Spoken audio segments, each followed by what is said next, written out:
Shpallja e rezultateve nga konkursi i fundit në Spitalin Klinik të Tetovës për pranimin e personelit mjekësor sërish ka shkaktuar pakënaqësi dhe revolt tek të punësuarit me kontrata.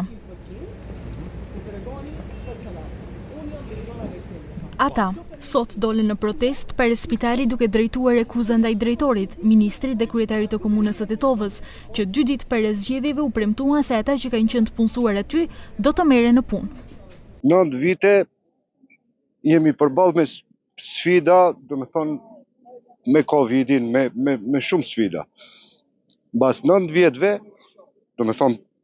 punë, pa sigurim pensionar, pa sigurim shëndetësor, mbas 9 vjetëve zaventësohem me personel, që kanë punu si motra, nuk e di, si njofëm, faktikisht si njofëm. Premtimi i fundit pi ministrit,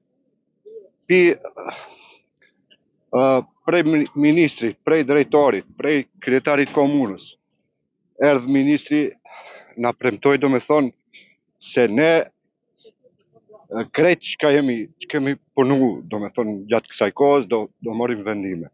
Kjo nuk u bo. Betëm rrugëve. Ние кои денеска стоиме овде, барајќи ја правдата и нашите ветини места, ќе одиме до крај, па дури и по цена да се растури овај конкурс. Edhe pse patëm premtime nga 3 figura të rëndësishme, asnjëri nuk arriti të realizoj premtimin e dhënë, sepse vendet tona i zëvendësuat me antarët partijak. Sot, pas gjithë kësaj kohe, jemi jashtë, jo vetëm jashtë vendit të punës, jashtë sistemit, jashtë kujdesit. Një numër që nuk ekziston në listën e tyre, mundi ynë i haruar, përpjekjet tona të pavënare, digniteti ynë i nëpërkombur. Por këtë do të ikim, nuk do të ikim se duam perëndimin më shumë se vendin ton.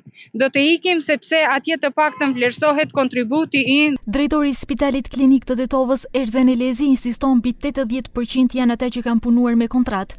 Pjesa tjetër që kanë ngelur si pesti është pjesë e profileve që nuk janë përshtatur dhe nuk kanë mundur të hyjnë në konkurs. Mbas asaj, atë që e kam thënë prej fillim kur marr drejtori i Spitalit Klinik të Tetovës, që mbas kam mbajtur edhe një mbledhje me ata të cilët kanë qenë me kontratë në vepër, mbas profilit, mbas analizave, u kam treguar, edhe u kam thënë që të gjithë nuk mund të përfshihen shkaku profilive që është marrë konkursi prej vitit paraprak.